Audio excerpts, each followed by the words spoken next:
Good morning and welcome to 59 Minutes. My name is Levi Kones.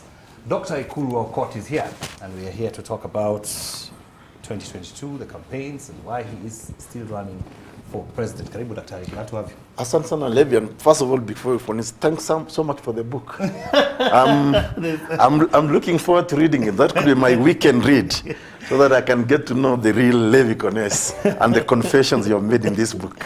I didn't expect you to say that, but thank you. Thank you. Now,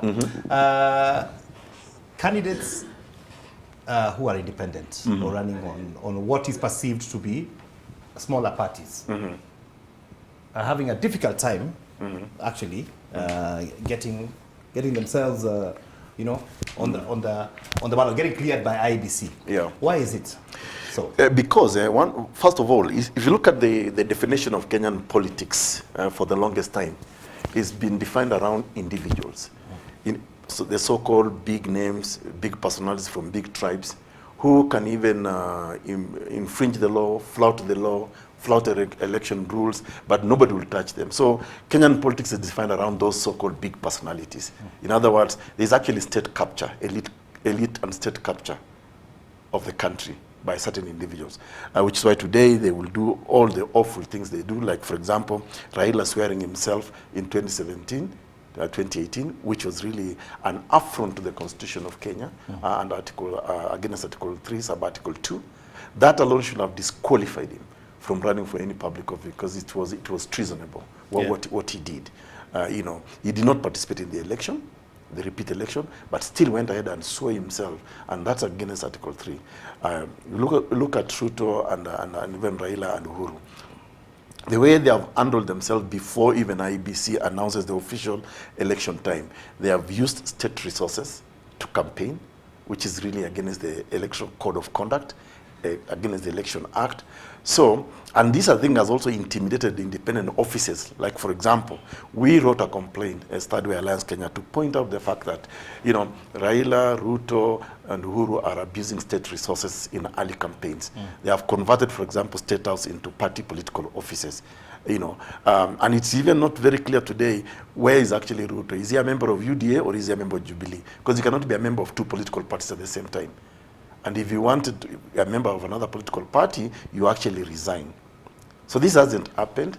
And there are many things that will shock Kenyans in the coming weeks, because we are going to put some issues on the table, which I will not tell you right now. But the truth for the matter is, the reason smaller political parties are having a problem because the law is not applied equitably. Yeah, but some will say... For example, I'll tell you this, for example, this is a matter in court. Yeah, this is a matter before a court of law, and I will not discuss it much because, we are supporting that petition. Yes. IEBC introduces a rule, a regulation that says, for me to get the 2,000 supporters to my presidential bid, I must also secure their photocopies of their IDs. People are reluctant to give those photocopies of ID. You have to literally persuade. Yeah. People.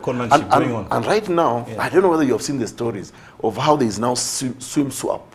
Yeah. And within a short time, you lose money. So imagine people are saying, no, but why do I give you my photocopy of my ID? Over and above that, even the institution asking for photocopies of ID does not have a depository of those IDs. And it infringes the Data Protection Act. It infringes the Constitution of the Republic of Kenya.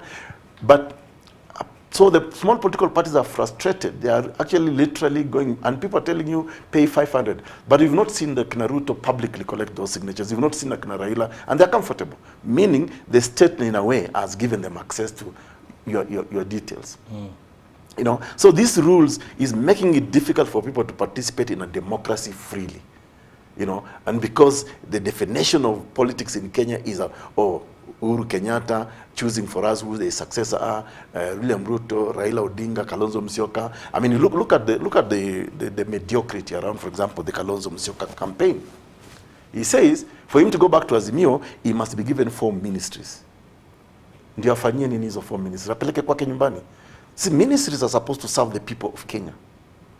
When you say, I want a ministry of energy, tourism, water, and I think there's another one, you are personalizing government, which is supposed to be, for public good.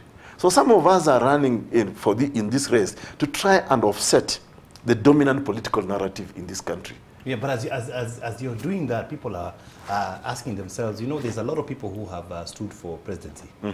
And one of the worries is that when there are too many, then even the size of the booklet of the elections will be too bulky. Does that concern you? That, you know, it shouldn't concern us. Some guys are saying their running mates are their wives, you know. It shouldn't concern me because, first of all, to participate in a constitutional democracy is a constitutionally guaranteed right under Article 38, political right. It's the right of every Kenyan to participate in an election if they so meet the criteria. Secondly, you know, Levy, which should be what? The fact that there are more people running for presidency in Kenya today, I think should be telling us a different story. That the people who have had in the past have disappointed many Kenyans. To be honest with you, watu wamechoka. Even right now, as we speak to people, people are saying, I wish there was another third party. I wish there was another third party. Because they are so tired, they have been suffocated of this two-horse narrative.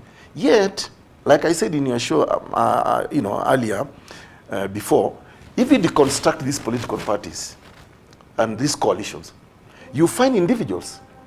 And these individuals are very, very senior, serious officers in this country, okay? And you'll struggle to relate them to any transformative policy or change they have brought before. So the reason Kenyans, many of them are coming, and I think for me, I'll encourage as many as come, let the ballot box even be a booklet. It shouldn't really matter. But let Kenyans be given choices. Kenyans today should be able to say, at least we are the choice, you know, of XY number of candidates. In 2017, we were 8 of us in the ballot. Immediately the election ended, Levy, people started complaining of false promises from Jubilee, of the lies Jubilee told, even including our own children, telling our children that he will give you a laptop, and then end up being a tablet, but not again everybody who got a tablet, you know, including lying to the youth of this country that we will build stadia, many stadia, including remote places like Kimarin, I don't know where, Wajir, so that your talent can be grown. So I think Kenyans have looked at all these things and say, you know, same people. And I encourage Kenyans, look beyond the so-called populist candidates. Some of them, to be honest with you, are projects of the state. You know, they are state-sponsored. Someone like Raila is state-sponsored for sure. By the time you have the president putting, I think, over 20 billion from our personal kitty to do BBI, which was really his campaign vehicle before it collapsed against the law. Then you can see the signs there of state sponsorship. Of course, there is state sponsorship, absolutely. When people like Ruto convert State House in Karen to be a political party office, I mean, that is state. This is you actually sponsoring from your taxes, you Mama Mboga. So I think Kenyans should not be hard to be complaining that there are no options. I'm happy now. At least there are about 16 guys who have offered themselves. I think 2 have already been. Is it? Yeah, but Daktari, what should be the criteria for running for president? At the bare minimum, what should it be? Well, it is there in Article 137 of the Constitution. You must, of course, be an adult. You must be a Kenyan voter. You know, you must have a university degree and all. That is the criteria. Yeah, because some people will make the claim that, you know, part of this thing of collecting signatures is already part of the. Yes, it is. Of the criteria. It is because you have to collect at least 2,000 signatures in a majority of counties. That is 24 counties. Yes. So you need at least 48,000, signatures from registered voters. So that's an eligibility issue. Once you do that, you pass that criteria. Yeah, because but of course, guys who have gone before the IEBC, there's been that complaint. Yesterday we saw Dr. Wajakoya. He only had from 17. Yeah, even Mwangi Wairia did not manage. Had a problem. Only 5 counties. So, but Kigame had a problem also. Kigame, the same thing. And you know, there are many guys who started this. I mean, there is nothing wrong with people expressing their desire to lead a country. We started at 47. When we all submitted our signatures, supporter list to the IEBC only brought the list down to 16. So again, now there's another process that's going on where you actually submit, yourself before IEBC for vetting, which is okay. Maybe we may end up with another half of that. You never know. But let's not restrict people from participating. Let people participate. After all, don't about the 22 million of us participate in the election time. You might as well say, no, not everybody should participate. Because when we go to vote, using your own single vote, which matters, that is participation. Okay, you tell me. You are running for president. Why? Many reasons, Levy. Let me tell you. First of all, I think I want to end negative ethnicity in this country. I am a very proud Turkana man, son of a Turkana man and woman, and I'm sure you are a very proud Sabot from Mount Elgon. But the way tribe has been used in our political choreography, political posturing, is actually endangering the very nation that we want to build as a country. And for me, therefore, this idea of celebrating diversity from a high point, from point of leadership, ought to come from the highest office in this land. Political mobilization has been around tribe, where tribes are also being used negatively, or people, members of a certain communities, are being misled that if one of your own is in State House, then you will benefit. That's not how we build a country. And that is the narrative I want to challenge by going into the presidency. Plus, we have got specific proposals, Levy. For example, I'll just speak about 4 or 5 today. Number one, I want to get young people to work, and so that we are able to end the unemployment menace in this country. Some of the radical ideas that we have is that people who are 55 and above really should be retired so that you create job opportunities for the young people in this country. Because if we don't take care of the young people in this country, that's a ticking time bomb. It's a ticking time bomb. Today we are dealing about unemployment at the rate of 70% plus. But you still have the elderly and the old enjoying retirement benefits, but still coming into public space and seeking office. Getting jobs at 75. Getting jobs at even 80, 75, while we have got the youth in this country that are actually, suffering. So one of the things that we are going to do even in terms of achieving that is we will collaborate with counties and create job employment opportunities in the expert area, agriculture, medicine, and all that with the counties. So that all professionals in this country must be able to actually get to work. Because today, as a country, we are pretending that we are investing in people's education up to university level. Then we get people finish degrees, their degrees, certificates, diplomas, and then they end up being matatu touts, taxi drivers, and there's nothing wrong with being a taxi driver, but surely why are we investing a lot of money in educating people, and then we are not offering them opportunities? So government in Kenya for the last 50, almost 60 years has actually created unemployment. And I think the other thing that us will do is we will offer unsecured business loans for agricultural, manufacturing, and government supplies to youth. And this is the only way, Levy, we can grow the economy of this country. We have to go into fields, that will help grow the economy of Kenya. The second reason, Levy, I'm going to go into this presidential race, is to end theft of public money. Today, Levy, let me tell you, we are dealing with a huge public debt, which we are not even sure how to repay for it. So we must mitigate that public debt. And we shall do a couple of things. Number one, we will drastically reduce national and county government recurrent expenditure. And that way we will save money to be able to address this national debt.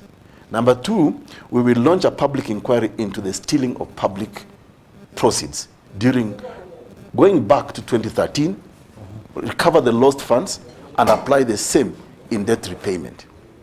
See? Today, Levy, and it's not me saying, the President of the Republic of Kenya has confessed that we lose 2 billion every year. Per day. So that is 700 billion that is stolen per year.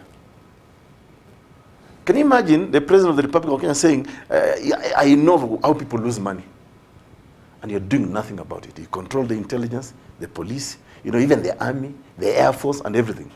Yeah, he said there are bodies to deal with that. Yes, and you appoint DPP, you appoint Director of Criminal Investigation, you appoint KRA, whatever, you appoint everybody, and you're doing nothing about it. So this is part of the reason for me that I'm thinking we need a different leadership in this country that actually save Kenyans from this turmoil. Because with 700 billion, you're able to invest in agriculture, in education, in medical fields, and all that, and save. And when we reduce the recurrent expenditure, for example, from counties and national government, then we're able to channel that money Yeah, but do you envision a time when you can really cut out that corruption? Because they say, Yes. they say corruption fights back. Yes. Yes. Let me tell you. And fights back hard. Let me tell you, and that was, I was going to finish with my last point. Now I bring that point because under the Punguza Mizigo Kenya bill, which we had proposed, we had given very clear mechanisms on how we can end theft of public money, aka corruption. For example, we were going to introduce in the Office of the Auditor General a forensic audit department. Forensic auditing levy is the gathering of evidence for purposes of a criminal trial. Okay? So as the auditor audits public expenditure for the 6-month period, they are already gathering evidence of a criminal nature. And let me tell you, I've spoken to accountants, to economists, and they are telling me, EKURU, if only the Auditor General report were to be implemented, we will end theft of public money.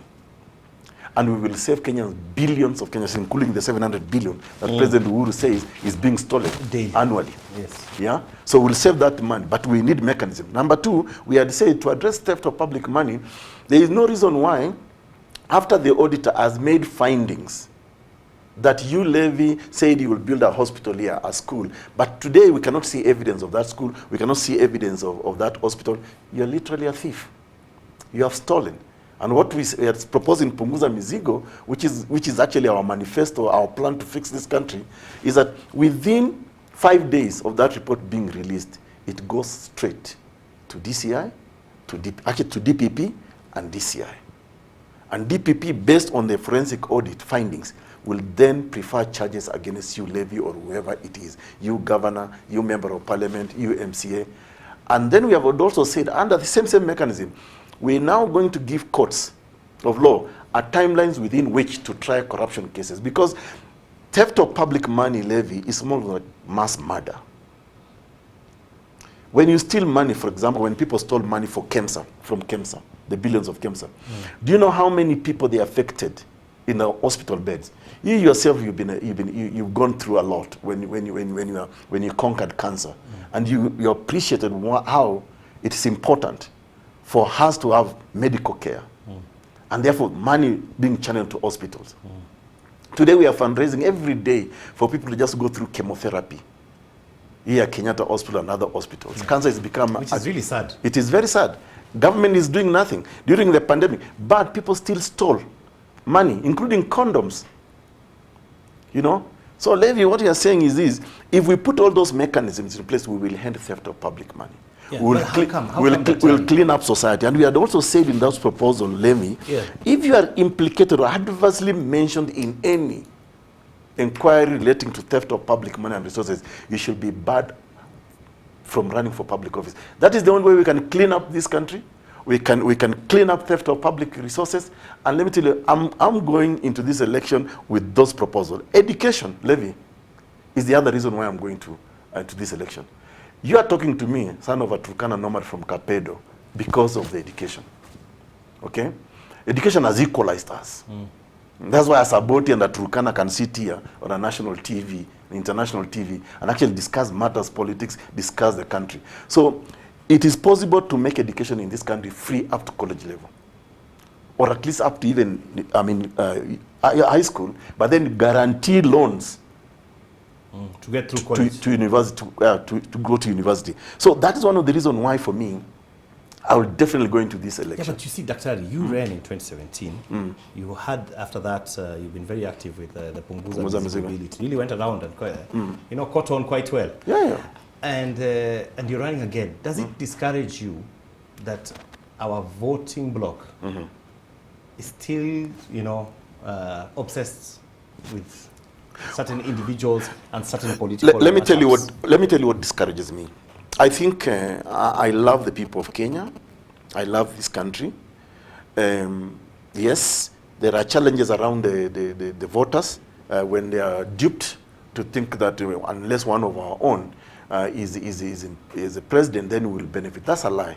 And I think some of us are running into this race to challenge those, as I said, to challenge that dominant political narrative, and to even debunk some of those myths. That if I could now become president, all the Turkanas will be sharing in my salary. Are all the Kikuis now sharing in the salary and benefits of Uhuru Kenyatta? Hell no. Are all the Kalenjin now sharing in the benefits of Deputy William Ruto? Of course not. You know? So we are going to debunk those myths, and we must challenge Kenyans to interrogate issues. You know, after the 2017 general election, I wasn't disappointed. I was never disappointed at all, because we got some of the best reviews, including from international independent, auditors that said actually our manifesto, which was called Our Promise to Kenya, was the best manifesto, and it was practical proposals on how we can fix Kenya, including, for example, the idea of Punguza Mzigo. You know, Punguza Mzigo was never rejected by the common mwananchi. Yeah. It is the people. They still talk about it. Yeah. Yes, they still talk about it up to now. In fact, when I said I'm running, people told me, please bring back Punguza Mzigo, because that was a practical solution to the problem of this country. For example, in Punguza Mzigo, this is one of the things that we're going to suggest to Kenyans. We bring back Punguza Mzigo, but we are going to bring back Punguza Mzigo with some riders. For example, we're going to emphasize on the Ward Development Fund. Why do I say Ward Development Fund is important? We are going to keep the 1450 wards intact as they are. We can't touch them. In fact, I foresee a situation where we'll even increase more wards in the future, because the idea of the Ward Development Fund is to take services closer to the people. Hapo kwa mwananchi. Hapo maji, electricity, security, job. And for that MCA to live around there. Kabisa. Because to be honest with you, the practical reality when I went to 29 county assemblies, the MCA is closer to the people than the member of parliament, than the governor, than the senator, than the women rep. Which is why we had proposed even things like women rep should go. We equalize, we reduce the number of MPs, but MCA, we focus. And it was the quickest way, Collins, to equalize Kenyans. Where a Turkana from Todonyang and Langalunga or Lamu are enjoying services in equal measure. And that's how we can build a nation state. Today, the way things are, it's CDF, which is, by the way, another corruption scandal in this country, is being used as a campaign tool by MPs. Yeah. Yet all those services under CDF have since been devolved. Yeah. You vote for me, I give you. Exactly. And they were talking about so money, they are using from it, us. So, yeah. So some of these proposals, we have them. This is a kind of blueprint that actually we have for Kenya. And for me, I'm lucky, Connect, that I've had the opportunity to work both in this country internationally and to travel a little bit around the world. To be honest with you, we have a beautiful and a great country, and one of the most educated human resource in Africa. Yeah. Are you? Let me ask you. Are you happy with the referee?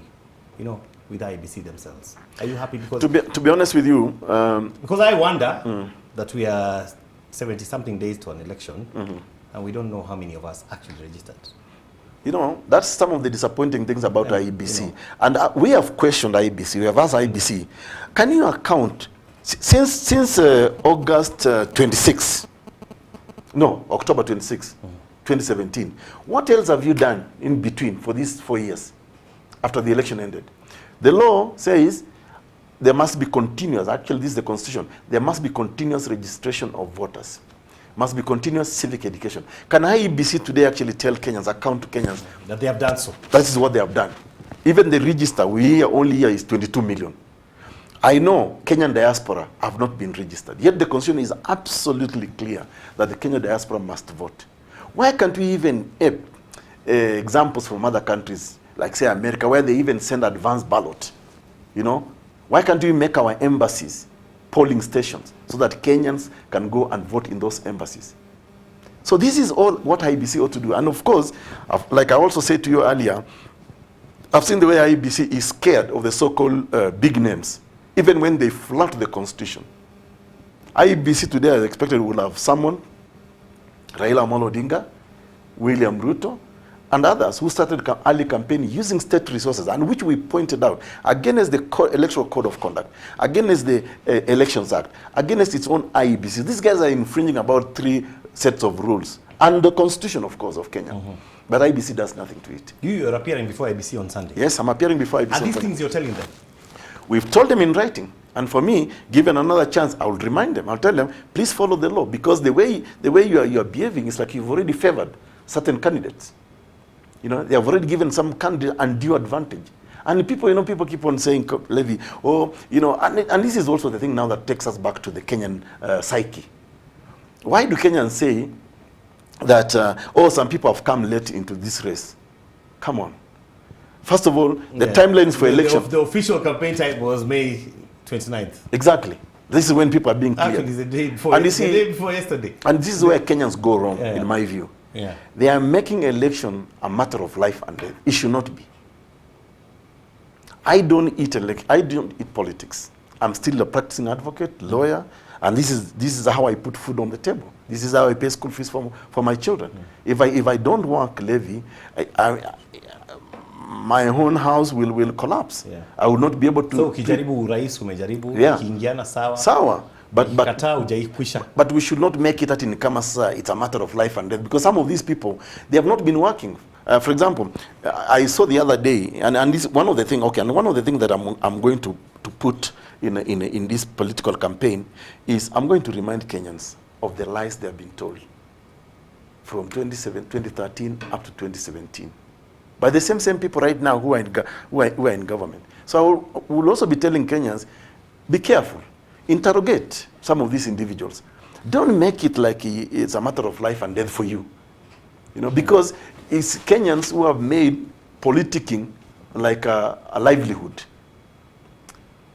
So that people come with money, they cannot explain where they got this money from. Personally, I would not spend my own personal money if I don't get support from people who believe in my manifesto. And it shouldn't be that way. It should not be that way, because if you spend your own personal money to seek public office, you're already a corrupt leader in the making. Because you must recover. Of course you must recoup. And using public money, family money, you're affecting your family, you're affecting your children, you're affecting your relatives. That's not leadership. If people love your ideas, your proposal put on the table, you know, they will support you. Like the way Kenyans supported us during the Punguza Mizigo. What about those who tell you, Dr. Okot, you know what, you're a brilliant guy, so end up with Governor Turkana Kwanza? You see, you know, or become an MP, you know, get into the August House. And why not president? Because I qualify to run as president. I probably even have a better CV than the so-called CG front runners in this country. Even if you have to compare in terms of work experience, I don't think they can beat me. And those are things that I can ask people to openly. Yeah, but there's a worry that if you do not end up getting it, then you become a resource that we are not utilizing in the next 5 years in some way. You see, maybe we would have utilized the parliament. I have served this country in a couple of capacities. I've been a chairman of the EKURU Council, where I oversaw about 6 graduations in the 3 years I was the chairman of council. I was in the team that wrote this country's constitution, so I know it inside out, and I know how it can effectively work and transform Kenya. I participated in the GJ laws, Governance, Justice, Law and Order Sector Reform Program in this country. When I was at Kituo cha Sheria, I have directed Kituo cha Sheria for 3.5 years, where I served the poor, the majority poor on issues of land, human rights, and all this. And again, that's what I'm saying. Again, you can pull out my CV. It's in the open. But I also like Kenyans now to pull the CVs of these other people and look at what has been their contribution and interrogate and look at what has been their contribution. And by the way, there's another idea that we are really putting forward. And we are wondering, how do we save the costs of doing business in this country? So what we are proposing in our Punguza Mizigo plan of action, which will be our manifesto, is to acquire 2,000 electric buses and convert all border borders to electric, so that this reduces the cost of fuel and pollution, as well as increase, of course, the earnings of the over 1 million border operators in this country. That's a transformational idea. We have not tapped into energy in this country, like solar, hydro. We have not utilized. You may call me crazy, but I do not see why Tana River waters should be flowing into the Indian Ocean. The Indian Ocean does not need those waters. Even if we allow a little bit of it to go, but the rest can be diverted into northeastern Kenya and to actually grow food and make sure that this country is good, has got food security. Yeah, we can harvest, actually. We can harvest. I mean, Turkana land, people sometimes thought Turkana land is dry, or the northern part of Kenya is dry. No, that land is arable. This is what scientists have confirmed. Meat production in this country, we eat 80%. It can be worse than Israel. Exactly. 80% of the 80% of the meat we consume even in this country is from the arid and semi-arid lands. Why can't we industrialize meat production and then add value, for example, to the skin, to the so that we don't have to buy bags, belts, shoes from China, which sometimes is not even genuine. It's fake, and we can actually do. So if we industrialize, every county in this country, by the way, has something that can be industrialized. People never thought Turkana could discover oil and a lake beneath. The state of Israel is actually purifying water from the Dead Sea and exports. Why can't Kwale be the Tiomin capital of Kenya? Yeah. Yeah. When you look at it that way, you see a lot of hope. Oh, there's a lot. There's a lot. Migori, Kakamega can actually be the gold capitals of this country. You know, now we know Wasingishu, Trans Nzoia is like the food basket because of agriculture and the rest. So there's opportunity. I went to Wajir, Mandera, and I could see the kind of farming that takes place just from River Dawa alone. So really, we've just had blind political leadership in this country. We have about 20 minutes, but I want to rush you through a few topics. The first one is about corruption, and especially on Chapter 6, and the issues of, surrounding integrity. There has been talk that, you know, some people should not be allowed to run for office. We have seen the fights that, for example, Governor Sonko is having with yes, because he's impeached. Yeah, and especially with regards to people who have been impeached. Your thoughts? Absolutely, I agree. And you know, this question is you're asking to the converted, because for me, I believe that, you know, I'll take you back to when we were writing the Constitution of Kenya. One of the things that Kenyans said to us, and this is how we ended up with Chapter 6, leadership and integrity. Kenyans said, one of the things that has failed this country, despite all its opportunities, is corruption. Corrupt leaders, corrupt mindset, and therefore they said, give us, as you read the final constitution, give us a character and type of leader. That when that leader is in office, it even inspires confidence, respect for that office, and people can revere to that leader and say, this is a very good leader. And that's why they came up with Chapter 6. So this Chapter 6 has never really been implemented the way. Now, if you have a governor who has been impeached because of corruption or because he is unable to do work, why should he come back to public office? Will he bring respect to that office? You have ministers who have been implicated in serious scandals, going to billions of money that actually has ruined the economy of a country, still in public office. Yeah. But what about the argument people will use, like, guilty till proven? I mean, no, you see, innocent till proven. You see, I agree. We have not exhausted the court processes. They say it even in the Constitution. I agree. But you see, a question of integrity is also about self-reflection. I went to school for my postgraduate in the UK. In England, in the UK, they have got what they call the Constitutional Convention of Resignation, so that you don't bring disrespect to that office.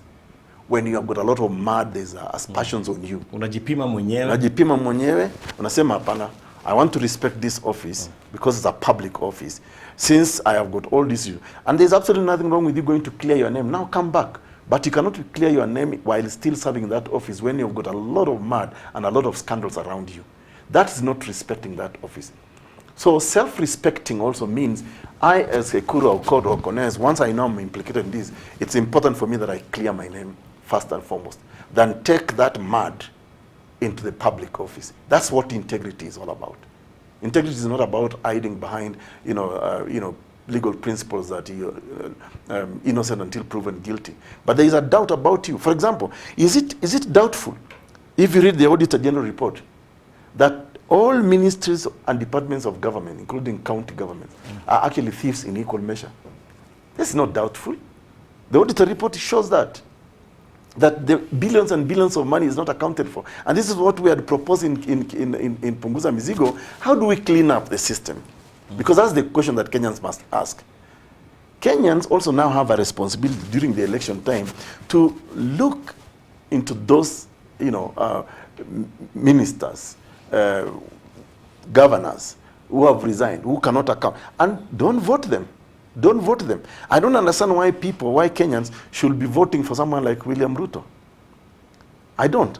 To be honest with you, I don't understand. Why do I say that? Not because I hate Ruto. I don't hate anybody in this country. But I'm saying he's been part and parcel of a government that has actually put us into a lot of trouble. If you look at, for example, CONES, national debt. which we spoke about, it's going to 9 trillion. Yeah. Do you think, by 9 the way, trillion. speaking of national... Why can't Kenyans question the fact that this is a person who actually deputized this Jubilee administration for 10 years and caused us this problem? Economy has collapsed. I don't know where they say economy is growing where. I don't know. I know every day we fundraise for people to put food on the table. I know every day we fundraise for people to buy medication. Roads, yeah? Over 10,000 kilometers. You have to look at the expressway. You have to look at the cost-benefit analysis of any infrastructure that you're doing. It is not too bad. Yes, they have done that, but even so, the other day, it actually does not help decongest traffic in Nairobi.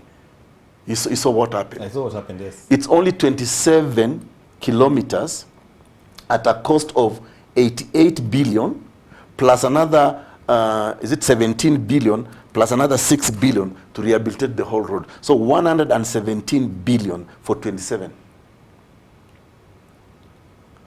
If this money was to be used... Uganda did 40 kilometers for less. Exactly.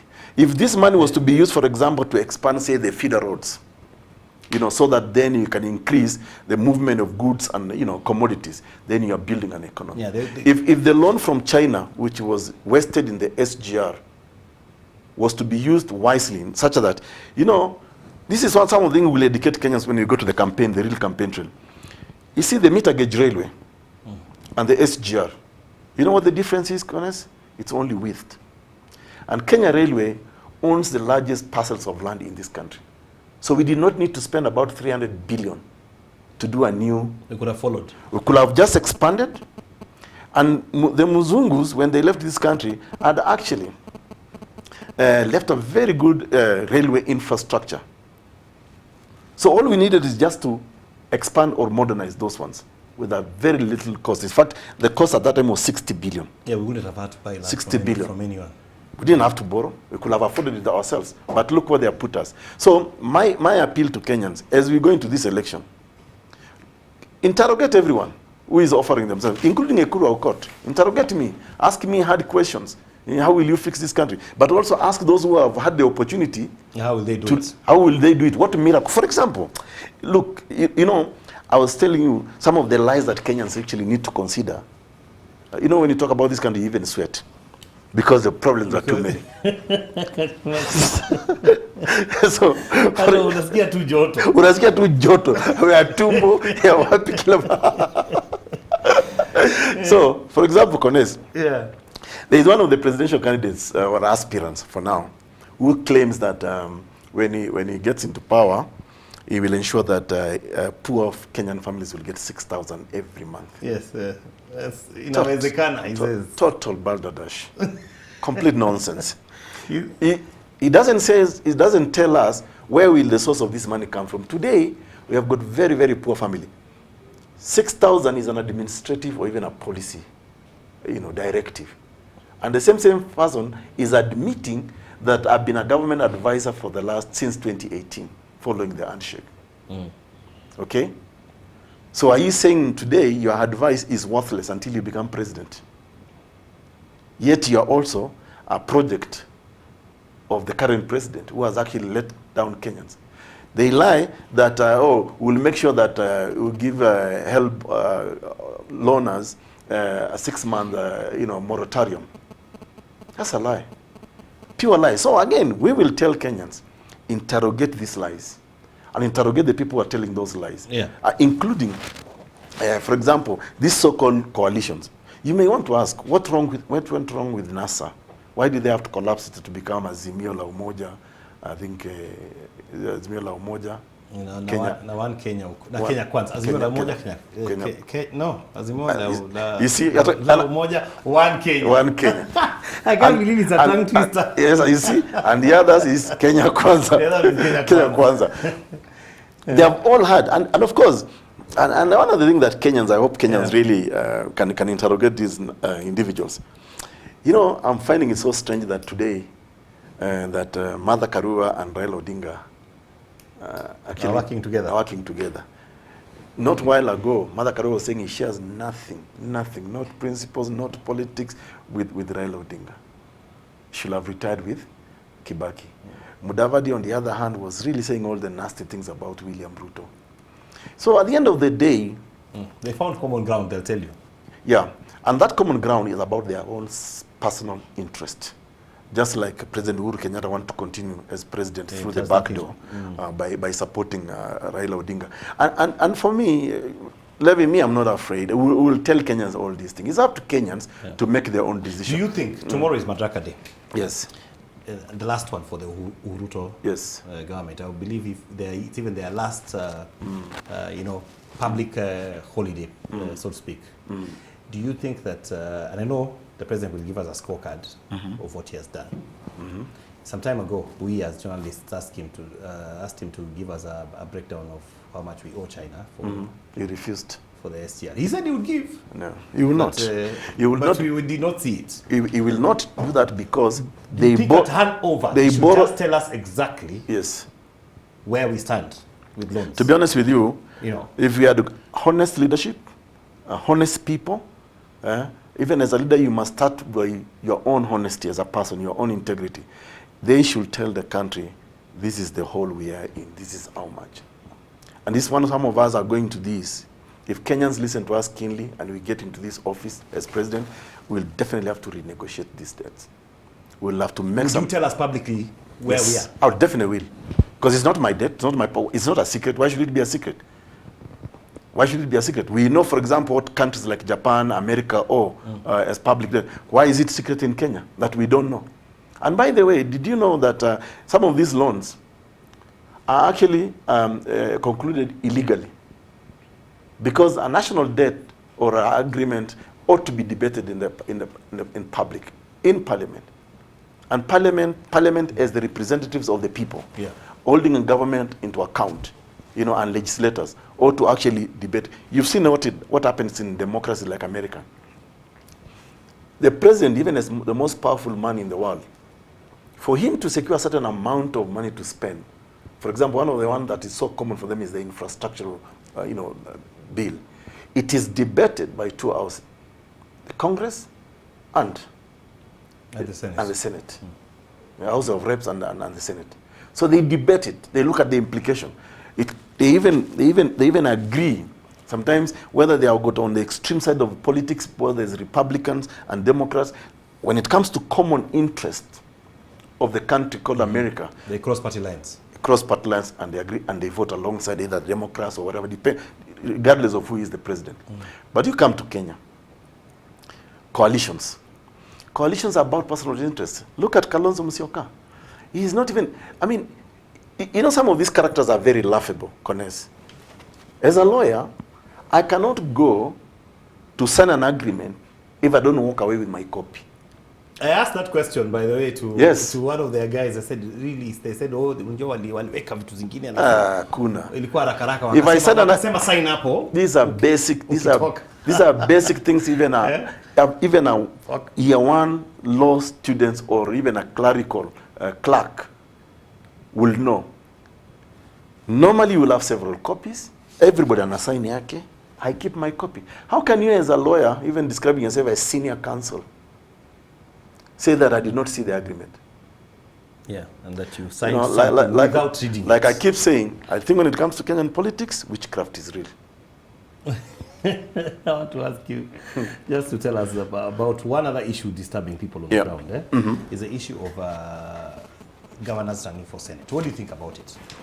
And when you guys were writing the Constitution, did you see that loophole there? Okay, I must confess we never saw that. But there are two things I will say. Number one, and it speaks to what we just alluded to, that Kenyan politics is about the personal interest of those individuals, not to serve the general public. Governors, for example, who in my view could not even account for billions and billions of Kenyan shillings. You can see the realignment they're doing. They are realigning with a coalition that they think will take power, but for purposes of protection. It is to protect themselves, nothing to do with. And the second point is this. It is now incumbent upon Kenyans to interrogate. Why is a governor who cannot even demonstrate success in his county all of a sudden go to the Senate? Because remember, one of the Senate's mandate is to look after counties. Will such a senator who fail in a county look after that county? his interest. No? And there's a problem here, Connest. I go back to the Auditor General report. You see, when the auditor, and you can even ask any accountant, any auditor about this, when the auditor writes his report, he has made what in auditing accounting terms called a finding. Yeah? And even before they do that report, normally they will send you what they call a management letter for you to respond to certain issues. Now, the conspiracy of corruption in Kenya is between parliament, the executive, and the people holding those offices. What parliamentarians have done in the most recent past is, number one, not to debate that audit within the timelines once reported, because it's based on the most recent audit that allocations will be done. Our budget can be raised, but they have refused to that. We are still lagging behind in terms of that. Number two, they make this Auditor General... And is it a deliberate delay? Yes, it is deliberate, because the stealing of public money starts at budgeting. So they stash, because if you look at the audit and say, NYS, in the last audit report, you are not able to account for this money, so why are we giving you more money? You slash it. Count is the same thing. You're not able to account X billions of money, so you don't have to give them the same amount. You slashed it until they prove that. So, but see, the theft of public money starts at Parliament itself when they're allocating this money. Yeah? So, what parliamentarians have done as part of the conspiracy to steal from the public is to now convert the Auditor General report, which is a final finding, into audit queries. And that's why they can purportedly summon a governor to the Senate to explain. They don't have to. They have no business doing that. And that's why for us in Punguza Mizigo, we had said, no, we're going a different route. And we want to secure this, our proposal, by amending the Constitution. We will give timelines. DPP should be the first person to receive that report on Parliament. And DPP direction is very clear. Prefer charges immediately. If something is gray, ask DCI Kinoti to begin the investigation. The end game is to send these thieves of public money to prison. In fact, I'm thinking I may have to build a museum of thieves of public money in this country if I become a president. And what I'll do is, I'll make sure that they are put out there for display, so that people go and look, just look at them. Here is a tag. Yes. Do you know what they do in China? Public servants nasikia wanapatiwa a prison tour together with their families. And told, if you steal public money, you lay the hand up here, or we shoot you. You are shot, killed, and your family pays for that bullet, because the state says they cannot use a resource. See, the bullet from a government factory is a public resource. So we are not going to waste it because you stole. So your family must pay for that bullet that killed you. Of course, in Japan, the man was involved. Of course, in Japan, they don't even wait; they kill themselves. Yes. In Europe, they are jailed. America, they are jailed. But in Kenya, we transition them to become politicians. From county government, you become a senator. There is even another governor, I think Busia, who has going to become an MP. Yes, Ojamong. he is going to become an MP. Very true. It is looking for protectionism. Yeah. And today, Uhuru Kenyatta, after serving his 2 terms... Shouldn't there be an amendment to the law about that? There could be. I mean, why not? Kenya can propose, yes. Because some people argue... Because it's the only way to get rid of these people. Some people argue that even for the President Uhuru Kenyatta, he could easily become, someone's running mate. Yes, there is that argument, but you see, there is a law called the Retirement Benefits Act, and the Presidential Retirement Benefits Act, that actually, in a way, if interpreted properly, it cannot. Because already we put him into as a public officer through that act. And that's why we have an office for him, staff, including an accountant. Did you know that? Yeah. We actually give them an accountant. We give them cars every 4 years.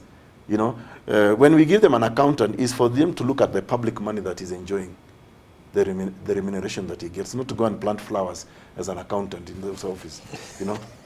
So you see, like even the mischief of BBI, and thank God it collapsed. I think Uhuru wanted to pull this a Putin move on Kenya, because he has remained as the party leader of Jubilee And the proposal in BBI was the party with the majority of members in parliament forms the next government as a prime minister. And that's why they were pushing for prime minister and deputy prime minister.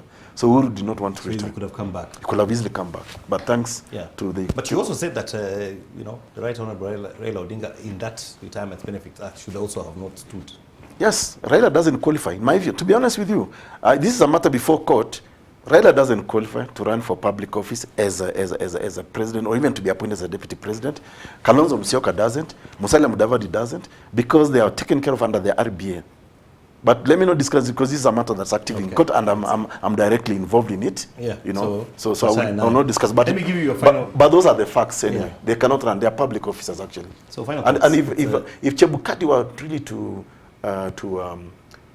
vet and to where he's at as the equivalent of a Supreme Court judge. Remember, chairman of IEBC is at the same level as Supreme Court judge. Yeah. So he actually ought to interpret the law, interpret the constitution, and he should disqualify them. Wow. That's the law, not me. Yeah. So on your final thoughts, Dr. even as we approach Madaraka Day, what can you tell Kenyans today? First of all, I just want Kenyans maybe to take time tomorrow and look at Madaraka Day and say, let's reflect on our country. Where have we come from and where did we go wrong? Kenya is such a great nation. It has got great opportunity, great people, but I think leadership has failed us in this country.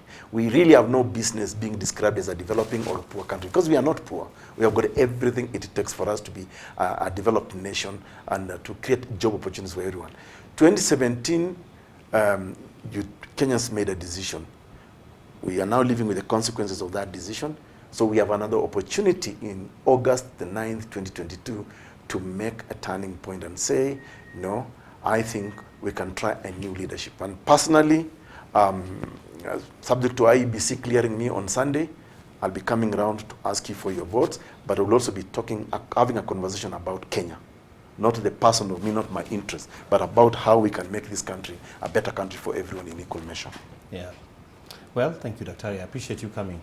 Thanks for always hosting us, but at least I can say CAS TV, CAS FM, have been fair to some of us who they describe as people from small political parties. The so-called mainstream Kenyan media has been completely captured. And they have actually blacked us out. They don't give us the same airtime. And yet, it's actually against even the media law. Yeah, it is. It's against media law. You must give everybody. We really should be fair and people should get... Yes, they should. They even claim, oh, but you see, one thing I've noticed, and I'm happy that you invite me sometimes we talk politics. Some of them, those media houses, they will only call someone like me when they want an interpretation of what the Constitution says, because they're looking into my professional expertise. I've never seen them go and ask Ruto or Raila, the people they promote every day through their airwaves, to give a technical interpretation of issues. So that's something. But at least thanks to CAS TV. I appreciate it. And you can host. Levy, you should host as many of the presidential candidates as possible. Let Kenyans have the opportunity to interrogate everyone. We'll try and get them here. So now that you're going to have the thing on Sunday as we close, as you present your papers. So from Monday, you have a PA, bodyguard, security men? Yes, ideally, yes, we should do that. But for me, to be honest, to be honest with you, I'm not so excited about those things of security. Because I believe me, I've not stolen from anyone. I have nothing to fear. I want to keep my campaign simple, you know. So for me, I'm not excited about those trappings of power because I don't need it actually. I just want to have a conversation. I'm not having any violent political discourse, or I don't hurl insults at anybody. I discuss issues, and if we discuss the issues, then you have no fear. Tell me, but I even drive my 30 seconds. I even drive myself. I see that. Yeah. Yes, I drive myself. Yeah, I see that. In 30 seconds, tell us how serious is this issue that if we have many presidential candidates, if one of them, God forbid, is not there, we go to... Do you know, Levy, I'm not a prophet of doom, neither am I the son of one. But I have my serious suspicions. Why did the ORPP clear 47 presidential aspirants who come together with their deputies? That's about 8-4. Now, IEBC, of course, has said only 16 can appear before it. You know, sometimes I fear, but maybe they really want to take out one so that some people can continue in power. Because if anything happens to any presidential candidate, or maybe their deputies... Oh, their deputies? Yes, yes. If anything happens to my deputy presidential candidate, the election is cancelled. If they die, even on the day of voting, election is cancelled. Presidential election is cancelled. So it's a serious matter. It's a serious matter. It's in the constitution. So organize within 60 days. And if they kill again, another 60 days. Well, we pray that doesn't happen. we hope that every presidential candidate can be put in a life support machine so that they don't die. We pray. Oh, thank you, Dr. Asante sana. Dr. EKURU AUKOT, third way presidential candidate. Stay tuned for Leah coming up with a Ilo. But I'm an aspirant now. You'll be a candidate. When IEBC clears me, then I become a candidate. That's the language of the law. Unajishuku. But sijishuku, that's the law. You cannot call yourself a candidate now until IEBC has cleared you. Then you become a candidate. Actually, so far we only have one candidate. Nyambane. Oh yes, he was clear. Yesterday. Oh, yeah. Congratulations to him. Yes. All right. We will be seeing you tomorrow, God willing. God bless you. Have a wonderful day. Thanks.